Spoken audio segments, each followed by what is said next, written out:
When my daughter told me to find somewhere else to die, you're useless now, I packed my bags like the obedient mother I'd always been. 3 days later, I was sitting in a lawyer's office discovering that my supposedly loving husband had played the longest game of chess in history. Victoria was about to learn that sometimes the pawn becomes the queen. If you're watching this, subscribe and let me know where you're watching from. Let me tell you how I went from homeless widow to the woman holding all the cards. Because, honey, this story has more twists than a pretzel factory. 2 months ago, I was Margaret Sullivan, devoted wife of 43 years and mother to one spectacularly ungrateful daughter. When Robert died of a heart attack at 71, I thought my world was ending. Victoria swooped in during my grief like a vulture in designer clothes, cooing about how difficult this must be for me. "Mom, you can't possibly manage this big house alone," she'd said, her voice dripping with fake concern. The stairs, the maintenance, all those memories. It's not healthy. I should have seen the calculation behind her concern. Victoria had always been Robert's favorite, his little princess who could do no wrong. When she married that investment banker Kevin and started producing grandchildren, Robert doted on them all. Meanwhile, I was just the woman who cooked and cleaned and kept everything running smoothly. After the funeral, Victoria became increasingly insistent about my situation. She'd bring Kevin over for family dinners where they'd corner me with real estate pamphlets and retirement community brochures. "Mom, these places are wonderful. You'd have people your own age, activities, no responsibilities." What they meant was no inheritance to split, no inconvenient mother to deal with. The final blow came last Tuesday. I'd been living in what Victoria now called our house for 6 weeks since Robert's death, still sleeping in the guest room because I couldn't bear to pack up our bedroom. Victoria arrived unannounced with Kevin and 2 large suitcases. "Mom, we've made a decision. Kevin got the promotion, and we need to move into town immediately. This house is perfect for us." I stared at her, not quite comprehending. "Move in? But this is my home." Victoria's mask slipped for just a moment, revealing the cold calculation underneath. "Actually, Mom, according to Dad's will, I inherited everything. The house, the investments, all of it. I've been letting you stay here out of kindness, but it's time for you to find your own place." The words hit me like a physical blow. "Victoria, surely there's been some mistake." "No mistake. Dad knew I'd take better care of his legacy than you ever could. You never understood money or investments. You were just the wife, just the wife." 43 years reduced to those 3 words. That's when she delivered the killing blow. "Find somewhere else to die. You're useless now." I packed my things in a daze, 43 years of marriage fitting into 2 suitcases and a small box of photos. Victoria watched from the doorway, checking her watch like I was making her late for something important. "There's a nice senior complex on Maple Street," she offered with the enthusiasm of someone recommending a decent restaurant. "Very affordable. I'm sure they have openings." Affordable. My daughter was inheriting $33 million, and she was suggesting I check into what was essentially a welfare facility for the elderly. Kevin loaded my suitcases into their BMW with the efficiency of someone disposing of garbage. "Margaret, you'll love having your independence again," he said, not quite meeting my eyes. "No more worrying about house maintenance or property taxes. No more home," he meant. As we drove away, I watched my house, Robert's house, Victoria's house now, disappear in the rearview mirror. The irony wasn't lost on me. I'd spent 4 decades making that house a home, hosting Victoria's birthday parties, nursing Robert through his illness, maintaining every detail he cared about. Now I was being driven to a budget motel like an unwanted guest who'd overstayed her welcome. The Sunset Inn was exactly what you'd expect from a place charging $49 a night. Thin walls, thinner towels, and a carpet that had seen better decades. Victoria handed me $200 in cash like she was tipping a hotel maid. "This should cover you for a few days while you get settled," she said. "I'll have Kevin transfer some money into your account once we sort through Dad's paperwork." Some money.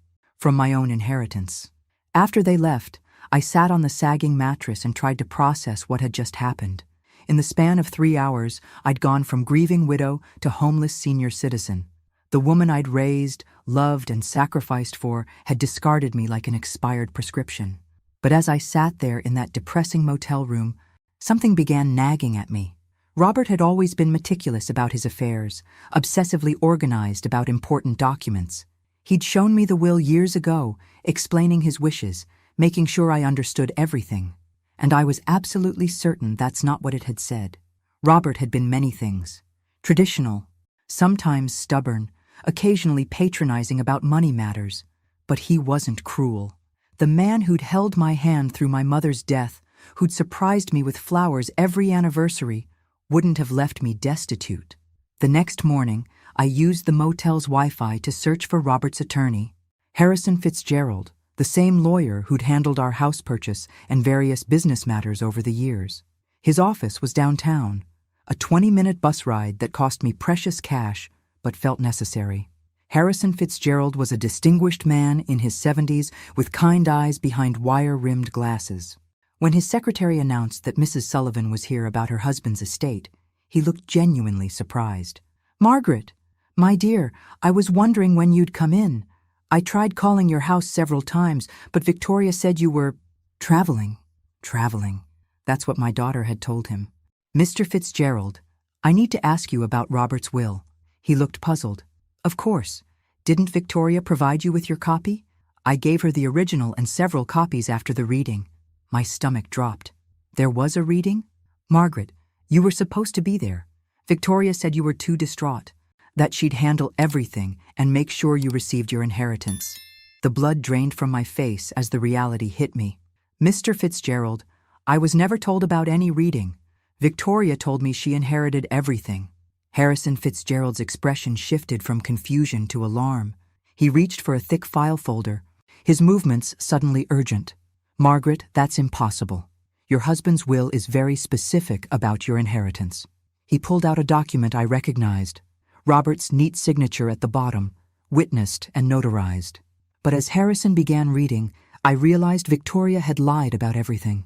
"I, Robert James Sullivan, being of sound mind and body, do hereby bequeath to my beloved wife Margaret Ann Sullivan the following: our primary residence at 847 Oakwood Drive, including all furnishings and personal effects. Additionally, I leave her 70% of all financial assets, investments and accounts, totaling approximately $23 million. My head started spinning. $23 million. The house, 70% of everything.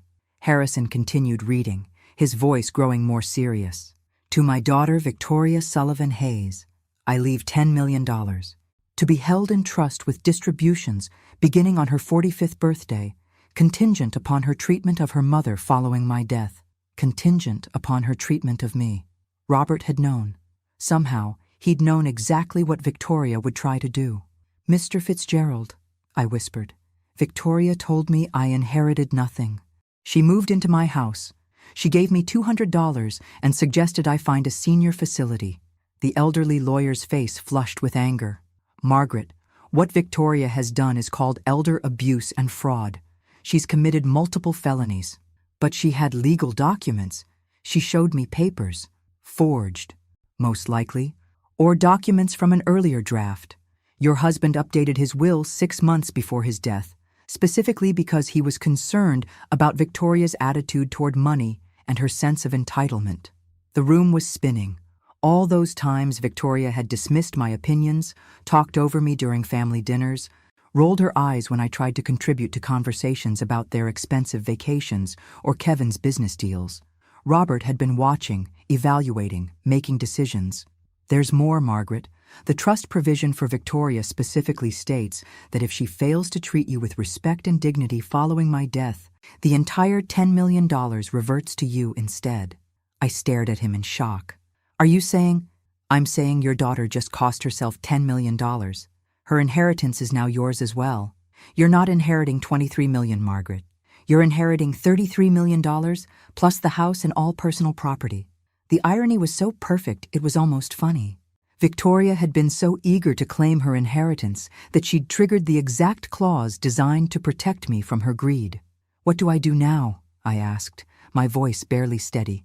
Harrison smiled, and for the first time since Robert's death, I saw genuine warmth directed at me. "Now, my dear, we call the police about the fraud." And then we call Victoria and inform her that she's about to receive the shock of her life. Can she fight this? With what money? She's about to discover that every account she thought she controlled actually belongs to you. Every investment, every bank account, every asset except your house is frozen pending investigation of her fraudulent activities. I thought about Victoria in my house, probably already planning renovations, shopping for new furniture with money she thought was hers. Kevin was probably calculating how the inheritance would affect his investment portfolio. They had no idea that in about 6 hours, their entire world was going to implode. Harrison Fitzgerald's office became command central for what he cheerfully called Operation Justice. He contacted the police, the banks, and a private investigator while I sat in his leather chair, still processing the magnitude of Victoria's deception. The forged documents are quite sophisticated, Detective Rodriguez explained as she reviewed the fake will Victoria had shown me. This wasn't a spur-of-the-moment crime. Someone planned this carefully. You think Victoria had help? I asked. Almost certainly. Creating convincing legal forgeries requires specific knowledge and connections. We'll need to investigate whether Kevin or someone in his financial network was involved. Within 2 hours, every account had been frozen.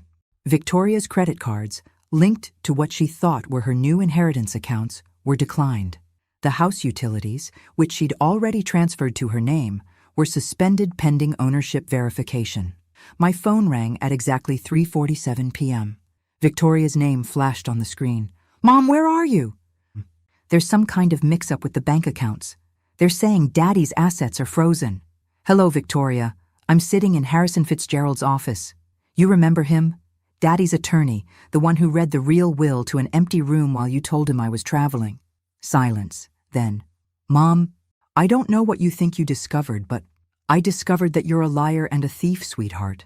I also discovered that your father was much smarter than either of us realized. You don't understand. I was protecting you from the complexity of managing all that money. You've never had to deal with investments or, I understand perfectly. You forged legal documents, committed fraud, and threw your 67-year-old mother out of her own house because you thought I was too stupid to notice." Her voice turned sharp, desperate. "Mom, you're confused. The grief has been overwhelming, and someone is obviously taking advantage of your emotional state." The audacity was breathtaking. Even caught red-handed, Victoria was trying to manipulate me. "Victoria, dear, let me clarify something for you. Not only did you never inherit anything, but your actual inheritance, the $10 million your father left you, is now mine as well, thanks to a lovely clause he included about treating me with dignity and respect. That's impossible. Detective Rodriguez is sitting right here if you'd like to discuss the impossibility of fraud charges with her." The phone went quiet.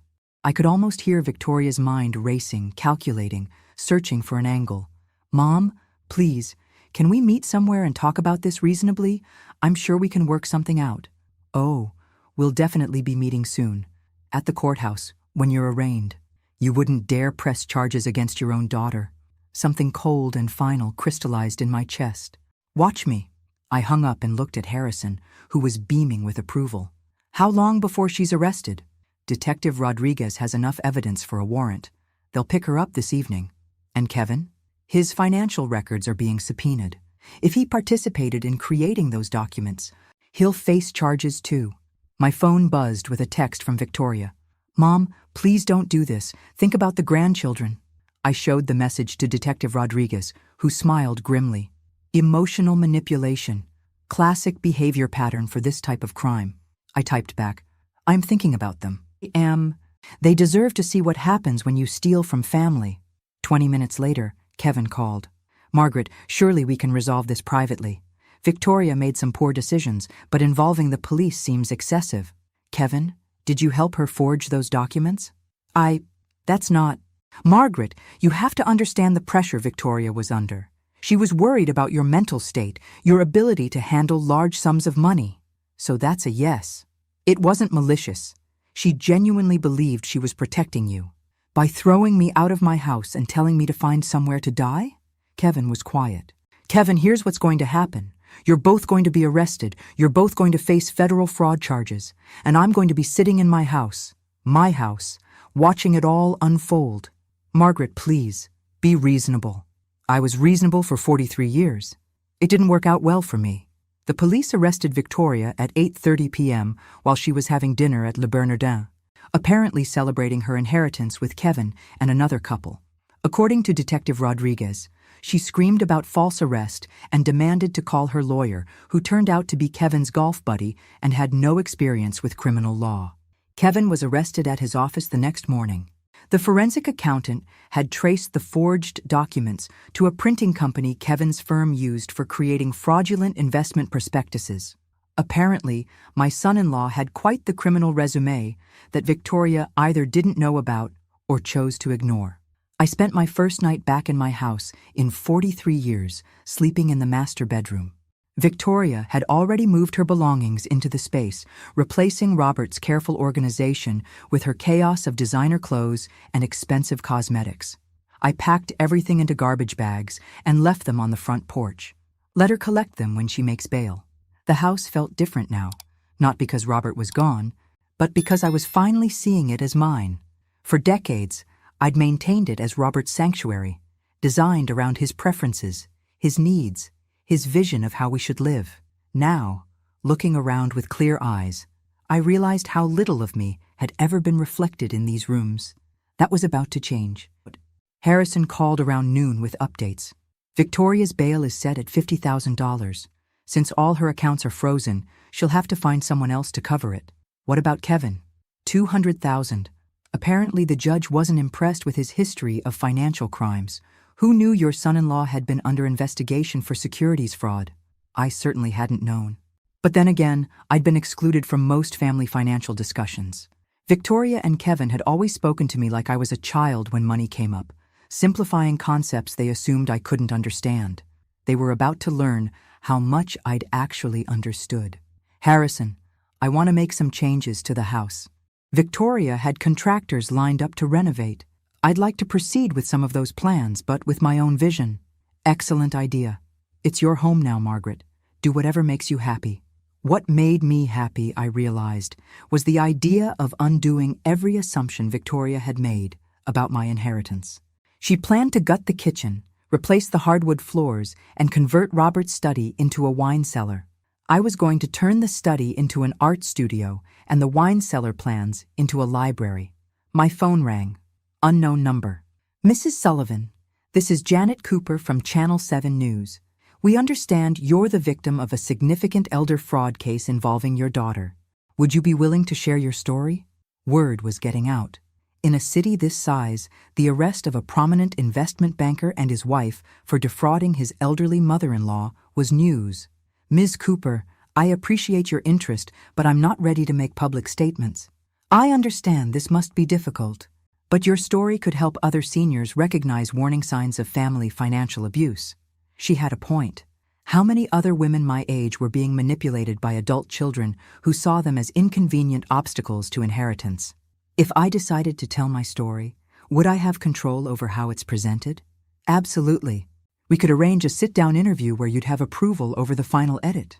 I thought about Victoria, probably sitting in a jail cell right now, still believing this was all a misunderstanding she could charm her way out of. Ms. Cooper, let me get back to you.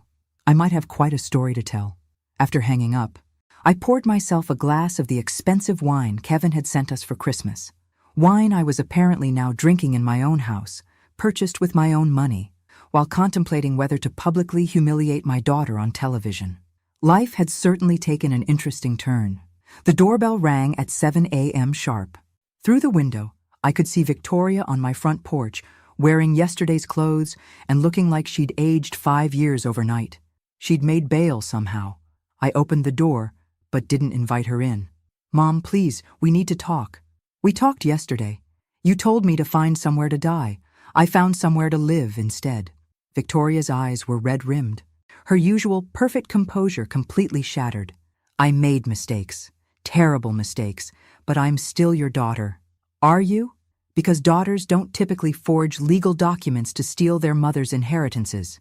I wasn't stealing. I was... She stopped, clearly struggling to find words that didn't sound criminal. You were what, Victoria? I was trying to protect you from making poor financial decisions. You've never managed large amounts of money. Even now, Even after being arrested for fraud, she couldn't admit the truth. In Victoria's mind, she was still the victim of my unreasonable expectations. Victoria, let me share something your father told me 6 months before he died. He said he was worried about your sense of entitlement, your attitude toward money, and how you treated people you considered beneath you. Her face went pale. Daddy never said that. He said you reminded him of his sister Eleanor. Beautiful, charming, and completely incapable of thinking about anyone but yourself. He told me he was changing the will specifically because he was afraid of what you'd do to me if you had control. That's a lie. I pulled out my phone and showed her a voice recording. Actually, it's not.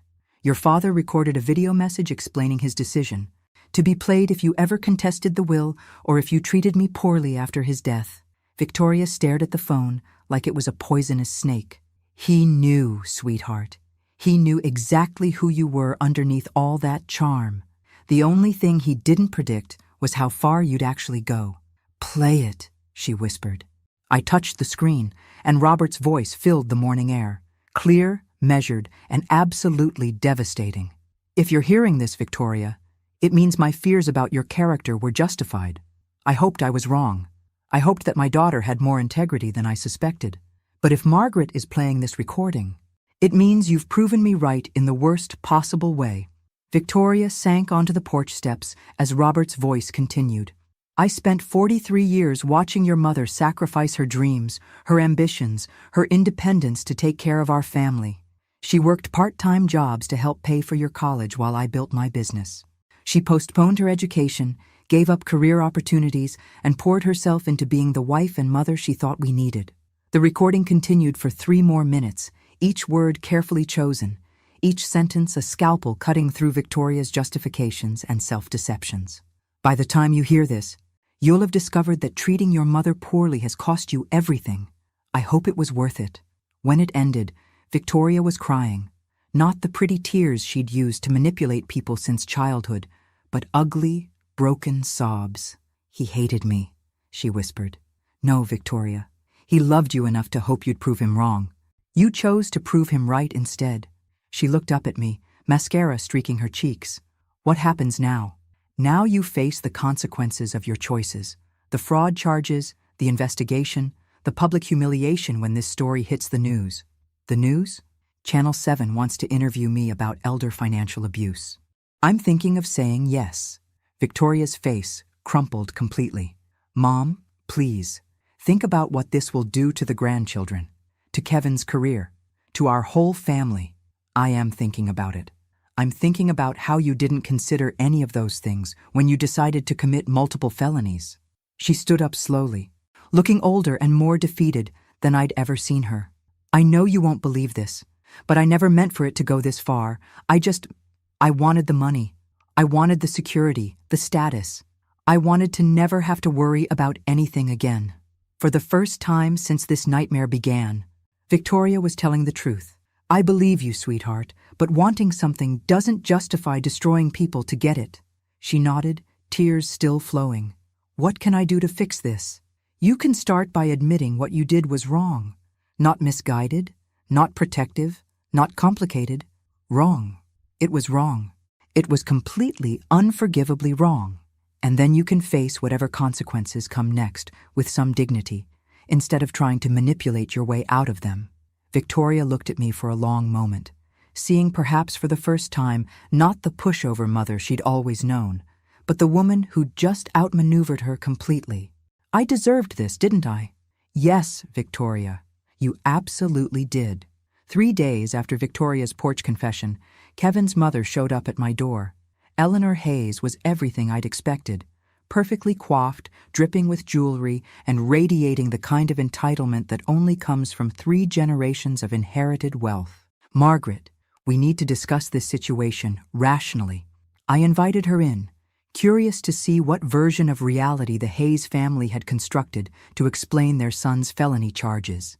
Eleanor settled herself in my living room like she was granting me an audience.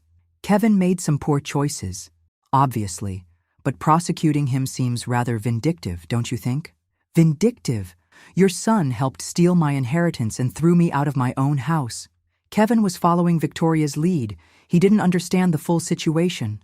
The woman was actually trying to blame my daughter for her son's criminal behavior. I had to admire the audacity. Mrs. Hayes, Kevin created forged legal documents. That's not following someone's lead. That's conspiracy to commit fraud. Kevin's lawyer believes we can reach a settlement that benefits everyone. You get your house back, Victoria faces appropriate consequences, and Kevin avoids the publicity of a trial. Appropriate consequences. As if Victoria's crimes were a minor etiquette violation. What kind of settlement?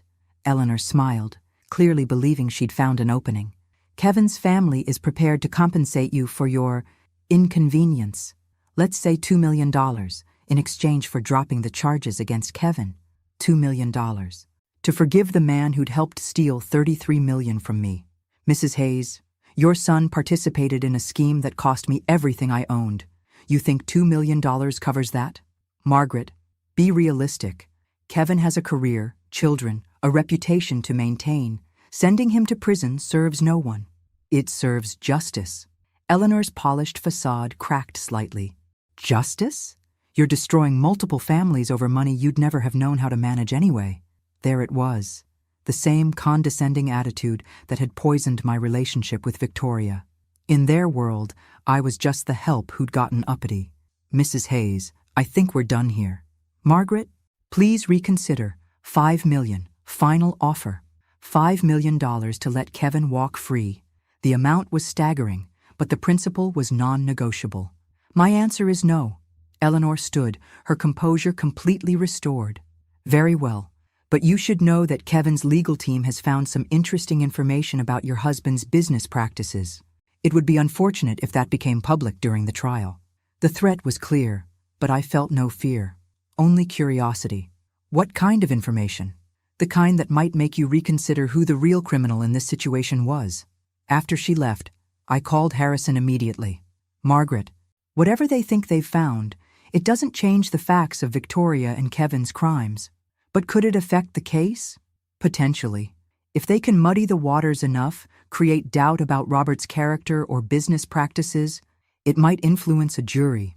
I thought about Robert, about our marriage, about all the secrets that might be buried in 43 years of shared life. Harrison, I want to know everything about Robert's business, every deal, every partnership, every potential irregularity. Margaret, are you sure? Sometimes the past is better left alone. The Hayes family is threatening to drag Robert's memory through the mud to protect their criminal son. I'd rather know the truth first. That evening, I sat in Robert's study, my study now, and began going through his files systematically. Robert had been meticulously organized, every document dated and categorized. But as I dug deeper into his business records, I began finding things that didn't quite make sense. Payments to shell companies, consulting fees that seemed excessive, partnerships with firms that appeared to exist only on paper. By midnight, I'd discovered something that changed everything I thought I knew about my husband. The private investigator Harrison recommended was a sharp-eyed woman named Carol Chen, who specialized in financial crimes.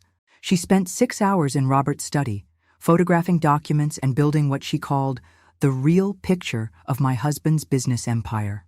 Mrs. Sullivan, your husband was running a sophisticated money laundering operation through his consulting firm. We're talking about millions of dollars in illegal transactions over the past decade. The revelation hit me like a physical blow. That's impossible. Robert was the most honest man I knew. I'm sorry, but the evidence is overwhelming. He was washing money for organized crime families, using his legitimate business as a front. I stared at the documents spread across Robert's desk. Invoices for services never rendered, consulting contracts with companies that didn't exist, payment schedules that corresponded with known criminal activities. How long has this been going on? Based on these records, at least 12 years, probably longer. 12 years. While I was planning dinner parties and attending charity galas, my husband was facilitating criminal enterprises. Mrs. Sullivan, there's more. The $10 million Robert left Victoria, that money came directly from laundered funds. If the FBI discovers this, they'll seize everything as proceeds of criminal activity. The room started spinning. Everything? The house? The investments? All of it. Unless what? Carol looked uncomfortable. Unless Victoria and Kevin's legal team already knows about this and is planning to use it as leverage. If they tip off the FBI about your husband's crimes, they might be able to negotiate immunity in exchange for cooperation. My daughter and her husband weren't just thieves. They were holding a nuclear weapon over my head. What are my options? Legally? You could contact the FBI yourself, come forward voluntarily, and hope for leniency. You'd lose most of the money, but you might keep the house. And if I don't? Victoria and Kevin's lawyers will probably leak this information strategically. You'll lose everything anyway. But you'll also face potential charges for unknowingly benefiting from criminal activity. I thought about Eleanor Hayes' smug confidence, her certainty that I'd accept their settlement offer. They'd known about Robert's crimes all along. Carol, how did they find out about this? Kevin's an investment banker. He'd have recognized the patterns in your husband's financial records. The question is, what are they planning to do with this information? My phone rang. Victoria's number. Mom, we need to meet. Tonight. There are things you need to know about Daddy that change everything. I already know. Victoria. Silence. Then, you know what? I know about the money laundering. I know about the criminal connections. I know that everything your father left us is tainted. Mom, listen to me carefully. Kevin's lawyers have been in contact with the FBI. They're willing to let us renegotiate our situation. What kind of renegotiation? Kevin gets immunity in exchange for providing information about Daddy's criminal network. You get to keep $5 million and the house. The rest goes to the government. And you? The fraud charges disappear. We all walk away from this mess. It was brilliant. In a sociopathic way, Victoria had turned my moral victory into her strategic advantage. Victoria, you're asking me to help you profit from your crimes by exploiting Daddy's crimes. I'm asking you to be practical. The alternative is losing everything and potentially facing charges yourself. I looked around Robert's study, seeing it clearly for the first time. The expensive furniture, the rare books, the art collection, all of it purchased with blood money. I need time to think. Mom, the FBI meeting is tomorrow morning. Kevin's lawyer needs an answer tonight. After hanging up, I sat in the darkness of Robert's study, surrounded by the evidence of his double life. 43 years of marriage to a stranger. A daughter who'd inherited more than money from her father. She'd inherited his talent for deception. But she'd made one crucial mistake. She'd underestimated who I was when my back was against the wall. I picked up the phone and dialed Carol Chen. Carol, how quickly can you get me a meeting with the FBI? I have a story to tell them, and I think they're going to find it very interesting. FBI agent Sarah Martinez looked exactly like what Central Casting would order for a federal investigator. Serious, intelligent, and completely immune to charm. She sat across from me in Harrison's conference room, recording our conversation and taking notes with mechanical precision. Mrs. Sullivan, you understand that by coming forward voluntarily, you're potentially admitting to benefiting from criminal proceeds? I understand. But I'd rather tell you the truth than let my daughter and her husband manipulate this situation to their advantage. I laid out everything. Robert's hidden business, Victoria's fraud scheme, Kevin's forgeries, and the extortion attempt masquerading as a settlement offer. Your daughter believes she can trade information about your husband's crimes for immunity from her own charges? That's exactly what she believes, and she thinks I'll cooperate because I'm afraid of losing everything. Agent Martinez smiled for the first time. Are you afraid, Mrs. Sullivan? Agent Martinez, 2 weeks ago I was a grieving widow sleeping in a budget motel. Today I'm sitting here voluntarily confessing to federal agents about my dead husband's criminal enterprise. Fear is no longer my primary emotion. What is? Anger. Pure, crystallized anger at being manipulated by people who underestimated my intelligence for decades. Agent Martinez's smile widened. Mrs. Sullivan, would you be willing to wear a wire? 3 hours later, I was sitting in my living room with a recording device taped to my chest, waiting for Victoria and Kevin to arrive for what they thought was a surrender meeting. They knocked at exactly 8 p.m., both dressed like they were attending a business dinner. Kevin carried a briefcase that probably contained immunity agreements and settlement papers. Mom, you look better than you have in weeks, Victoria said, kissing my cheek like nothing had happened. I feel better. Clarity has that effect. Kevin opened his briefcase with the efficiency of someone who'd conducted similar negotiations before. Margaret, Our lawyers have structured this very favorably for you. You retain the house, $5 million in clean assets, and complete immunity from any charges related to Robert's activities. Clean assets. That's an interesting phrase. Victoria shot Kevin a warning look. Mom, the important thing is that we're all protected. The past stays buried, and we all move forward. What about the $33 million Robert actually left me? Mom, that money is tainted. It can't be separated from Daddy's criminal activities. Taking $5 million is the best outcome possible. And you two? What do you get out of this arrangement? Kevin leaned forward, his confidence returning.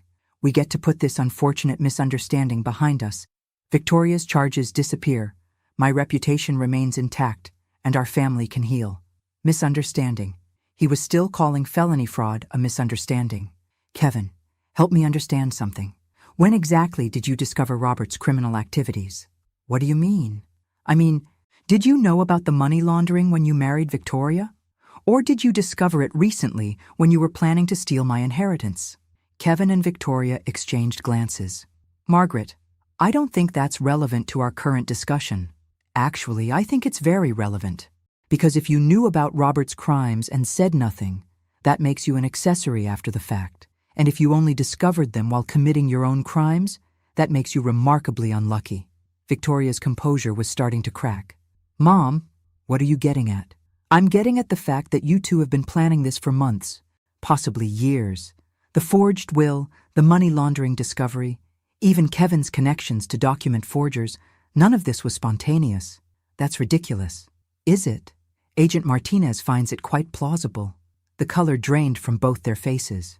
Agent Martinez? Kevin whispered. FBI. She's been very interested in my story about systematic elder abuse, fraud, and extortion, particularly the part where you tried to blackmail me with my dead husband's crimes. Kevin stood up abruptly, reaching for his briefcase. Margaret, this conversation is over. Actually, Kevin, I think it's just beginning. Agent Martinez and 2 other federal agents entered my living room as Victoria and Kevin sat frozen in place. The briefcase Kevin had been reaching for was confiscated immediately, along with both their phones. Victoria Sullivan Hayes and Kevin Hayes, you're under arrest for conspiracy to commit wire fraud, elder abuse, and attempted extortion of a federal witness. Victoria turned to me with an expression of absolute betrayal. Mom, how could you do this to your own family? The same way you could forge legal documents and steal my inheritance, sweetheart, except my way is legal. As the agents handcuffed them, Kevin tried one last desperate play. Margaret, you don't understand what you've done. There are people connected to Robert's business who won't appreciate federal attention. You've put yourself in danger.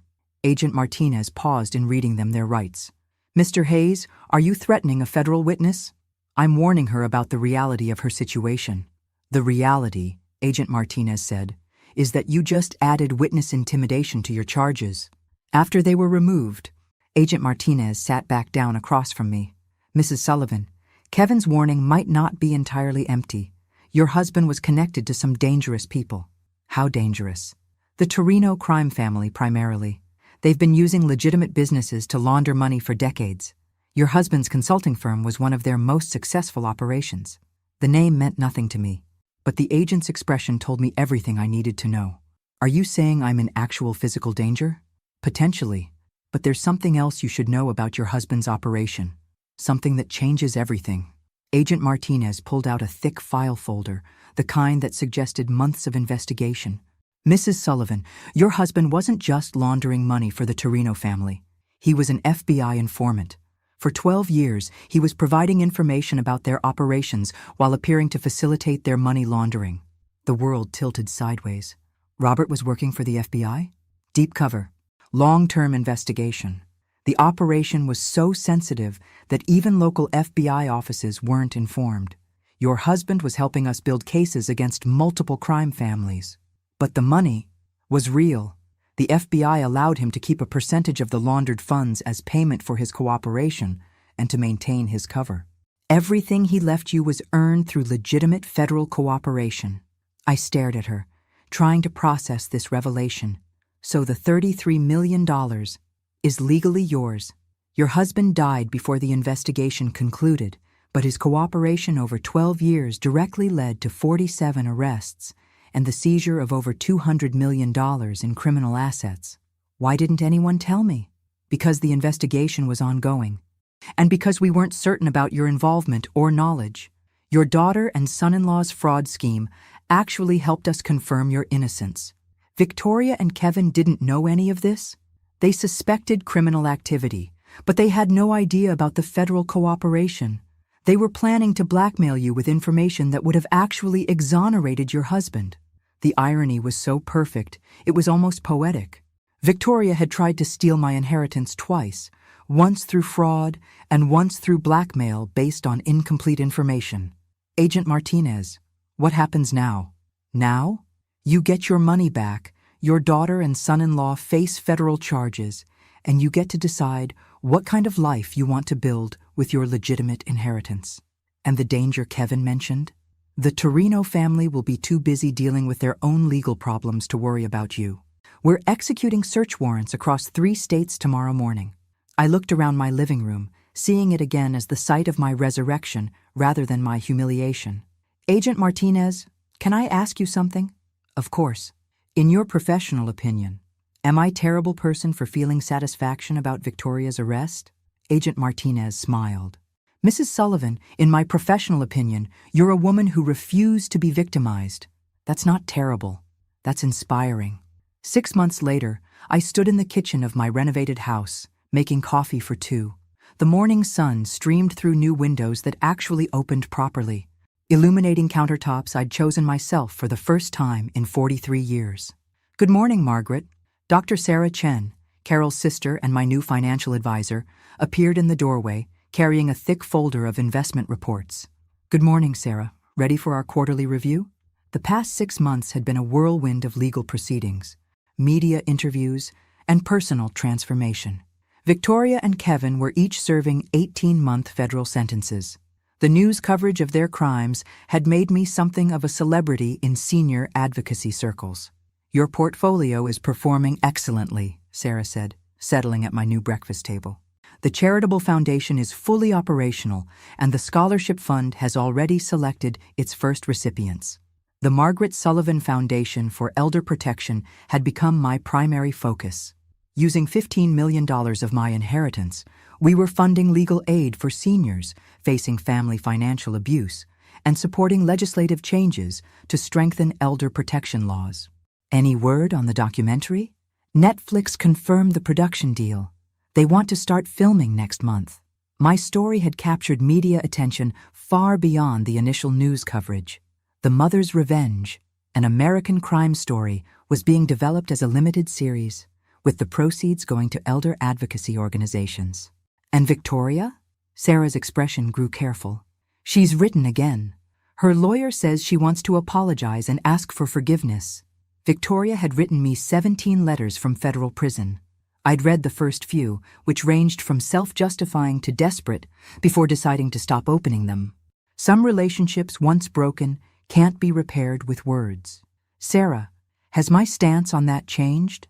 Not according to our previous conversations, but people do evolve, Margaret. Even people who've made terrible choices. I thought about the woman I'd been 6 months ago, grieving, dependent, willing to accept whatever scraps of dignity my family offered me.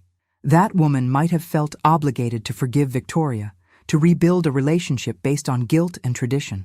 But that woman was gone. Sarah, schedule a meeting with Victoria's lawyer. Not to reconcile, but to make something clear. What kind of thing? I want Victoria to understand that her actions had consequences beyond legal punishment.